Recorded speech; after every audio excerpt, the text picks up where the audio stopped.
হাজার হাজার কোটি টাকার ঋণ খেলাপি যারা, তাদের প্রেম ছাড়তে পারে না আমাদের বড় রাজনৈতিক দলগুলো।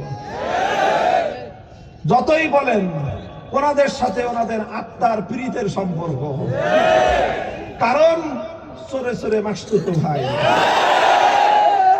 সরে সরে মাসতুতো ভাই।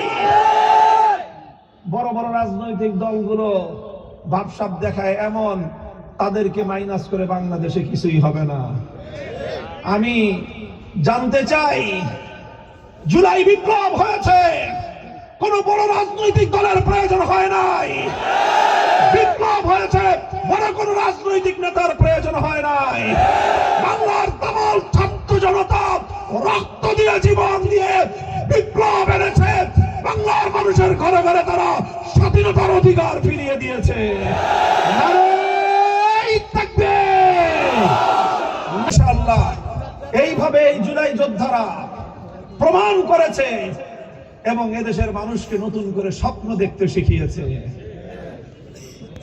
কি বলবো দেখেন, এইভাবে ১৫০০-এর বেশি মায়ের কোল খালি হলো।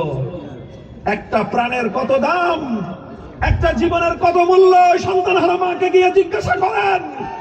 এখনো পর্যন্ত সেই মায়ের চোখের অশ্রু শুকায়নি।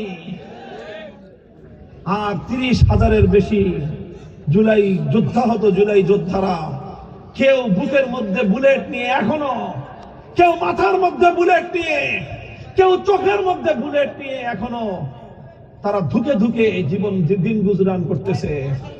কারো পা কেটে গেছে, কারো হাত কেটে গেছে, জীবনের সব স্বপ্নগুলো তাদের ফিকে হয়ে গেছে। এখনো পর্যন্ত তারা একটা আশা নিয়ে বেঁচে আছে, একটা স্বপ্ন তাদের বুকে এখনো ধিকি ধিকি জ্বলছে। স্বপ্নের সোনার সেই অধিকারের বাংলাদেশ তারা দেখে যেতে চায়। আজ আমরা যদি এই রাজনীতি যারা করি, রাজনীতির নামে যারা বড় বড় লেকচার দেই, এই ১৫০০ শহীদের স্বপ্নের বাংলাদেশ, ৩০,০০০ যুদ্ধাহত জুলাই যোদ্ধার স্বপ্নের বাংলাদেশ যদি আমরা গড়তে না পারি, ইতিহাসের কাছে গাদ্দার হিসেবে বিবেচিত হয়ে যাব। তাই ইতিহাসের সেই দায় মোচনের জন্যই আজ আমরা রাজনীতির প্রান্তে দাঁড়িয়ে অনেক চাওয়া পাওয়ার হিসাবকে পিছনে ফেলে ঝুঁকিপূর্ণ পথে পা বাড়িয়েছি।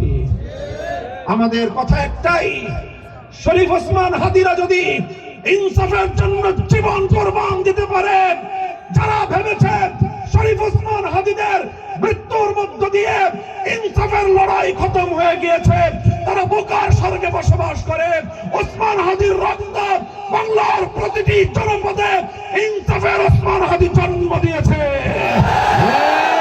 ইনকিলাব ইনকিলাব জিন্দাবাদ জিন্দাবাদ ইনকিলাব ইনকিলাব অস্পষ্ট সংগ্রাম সংগ্রাম সংগ্রাম আজাদি না গোলামি